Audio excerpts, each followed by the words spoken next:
What a win, baby, by the New York Knicks. They defeat the Denver Nuggets 145 to 118. OG Anunoby with a career high 40 points. Jalen Brunson 23 points and 16 assists. Karl Towns 30 points and 14 rebounds for the Nuggets. Jokic with 22 points, 7 rebounds, 7 assists. Nice stat line, but it seems quiet for him, which is weird to say. Russell Westbrook with 27 points, 4-7 from three-point range. And Jamal Murray had a decent game, 20.7 assists. But this was all New York the whole way through. As a Knicks fan, this is exactly what I wanted to see after that disaster in Utah. I feel like the Knicks can literally go against anybody in Utah and catch an L. That is a house of horrors for them. Me and 4 other friends can go up to Utah, play as the Utah Jazz, and beat the New York Knicks. I am absolutely convinced of that. So there's a part of me that wants to take that loss with a grain of salt, but there's another part of me that's just like, you know what? It's still an NBA basketball game, and they should not be losing to a team that at the time had 3 wins like the Utah Jazz. All right, so OG Anunoby is the big story here, right? 40 points, career high, undoubtedly the player of the game, hands down.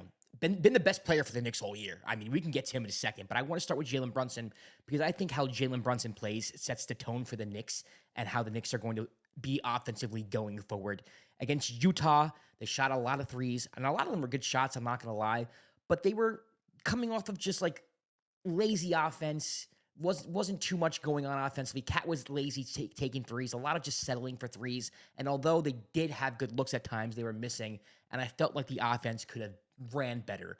Today, Jalen Brunson played the point guard position like a point guard's supposed to play. Like Knicks fans have been begging him to play. A lot of the gripe that Knicks fans have with Brunson, if they do have a gripe, is that he shoots too much, is that he doesn't look for others. Well, today he did just that. 16 assists, 23 points, read the pick and roll beautifully in the first quarter. This set the tone for me. Every cat pick and roll in the first quarter, well, most of them, the Nuggets came out to trap Brunson to see what he would do, right? But while they were trapping him, the weak side help would immediately go to Cat, take away that first read that Brunson had. So Brunson had not only had to deal with the trap, he had to recognize that the weak side help was cheating over the Cat, and he had to make the right play, whether it would be a cross-court pass to OG, maybe someone on the side, maybe create something off the dribble, and he made the correct decision and the correct read every single time. And when they stopped trapping him, he would hit Cat in the pocket. Cat was aggressive today. It's exactly what you would want to see from your point guard. And even though OG Anunoby had 40 points and he's a player of the game, and there's no doubt about that, I'm not trying to take anything away from that. I think Jalen Brunson reading the pick and roll, reading the defense, pretty much set the tone for the game and set the tone for how the offense was going to run this game. He was absolutely phenomenal. That first half, Jalen Brunson, even though the numbers may not show it, he's had higher scoring halves, was probably top 5 Jalen Brunson halves as a New York Knick. Just from a point guard's perspective, pushing the ball, reading the defense, running an offense, he looked like a pure point guard and not this score first type point guard. I'm just going to get my assist whenever I can type point guard. He's exactly the type of point guard that Knicks fans want him to be. So shout out to Jalen Brunson there. OG Anunoby, 40 points, was just phenomenal, right? I mean, I don't have enough accolades for this man. He's absolutely been killing it all year. I think arguably has been the best Knick throughout the whole season, if you would ask me. And honestly, I think as Knicks fans, we have to start the all-star campaign for him right now. This man should be an all-star, particularly because the East is kind of weak and a lot of people are hurt, but also because he's having that good of a season. 40 points today, shot the lights out, making all the right reads, aggressive, playing defense, getting out in transition, finishing in transition, just everything you want to see from the Knicks that you thought the Knicks could be was on display tonight. Their defense was so much better tonight. Active hands. Karl Towns, active hands, had 3 or 4 steals. I'm not looking at the box score, but I think he had 3 or 4 steals tonight, protecting the rim, forcing the Nuggets into tough twos, tough floaters in the paint. You know, and when they were leaving players open for 3, when they were doubling Jokic in the post, they were leaving players who they were like, you know what, I'll be fine that you beat us. Russell Westbrook, who did hit 4 of 7, but did most of his damage after the game was already decided. Christian Brown, other players who they were going to make beat them that they just couldn't do it. Jokic had, for his standards, a decent game. I wouldn't say he had a great game. He had a decent game. The Knicks relatively kept him in check. He made some plays. I'm not a fan of doubling Jokic because when you double Jokic, he'll find the open person immediately, and he did that a few times. It's kind of frustrating. It's like, why are you giving this man an advantage? Knicks decided to double him in the post, bring a weak side defender on the baseline, trying to blindside him. Didn't always work. Actually, hardly ever worked, but they made him work, and they made the Nuggets work. And they just came out and flatly just took it to the Nuggets. There's really not much to say about this game, aside from the fact that if you're a Knicks fan, this is everything you want to see from the Knicks. Now, the question is, can they keep it up?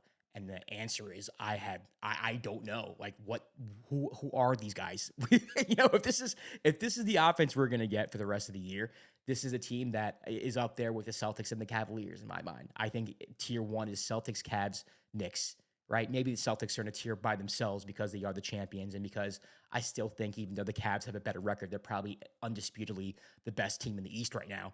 But a Knicks team with this offense and a decent defense, if they can figure it out, absolutely Eastern Conference contenders, absolutely. Mikal Bridges has to start figuring it out. He shot the ball terribly today.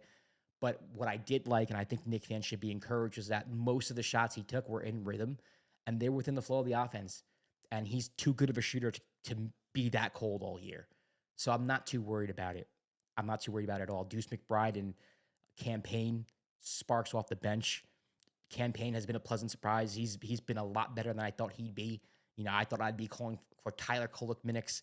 I haven't, just because Cam has been that good and Deuce has been out for a few games. Looks like he didn't miss a beat. Just an overall fantastic game from the New York Knicks. If you're a Denver Nugget fan, now you're 9-7. Aaron Gordon's been out, so you have a little bit of rope there. You have a little bit of grace there with the fact that one of your most important players on both sides of the ball is out. Russell Westbrook has been playing better, just had a victory over the Los Angeles Lakers, so that's good. But from game to game, it's like you don't know what you're going to get with these guys.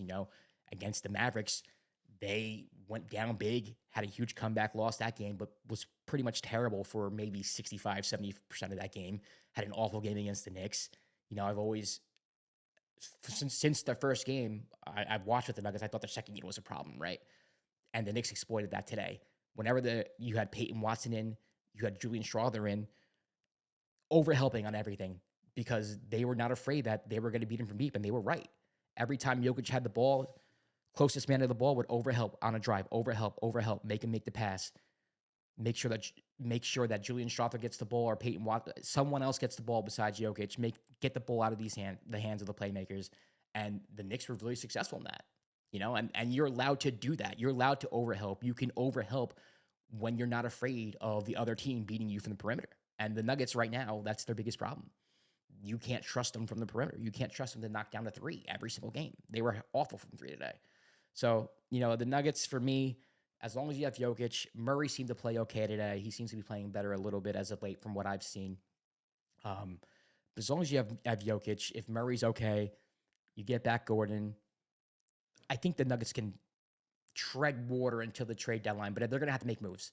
They're going to have to get a shooter. They're going to have to address some type of offensive deficiency that this team has shooting the basketball, especially in the second unit. Russell Westbrook has been fantastic for most of the year.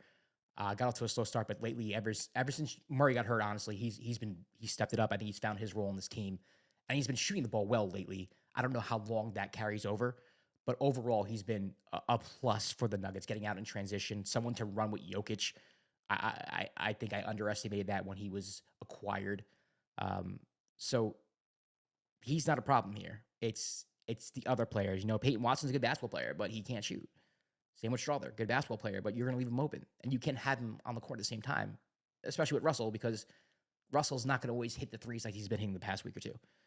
So, if I'm a Nugget fan, it's kind of concerning that you're getting your ass handed to you at home, back-to-back home games by two teams that have championship aspirations. It's just kind of showing that you're not there yet. You're not there right now. Something has to be done. So Knicks beat the Nuggets 145-118. As a Knicks fan, I am very happy about this game, but I'm also very reserved in the fact that I have to see this a few more times and a few more times in a row, and no losses to a team like the Utah Jazz for me to get excited and for me to put them in the same tier as the Cavs and Celtics. They're almost there. Their ceiling is there. They're not there yet. Hopefully they'll be there soon. Kwab and I'll be back tomorrow reacting to more games. Stay tuned for that. Peace.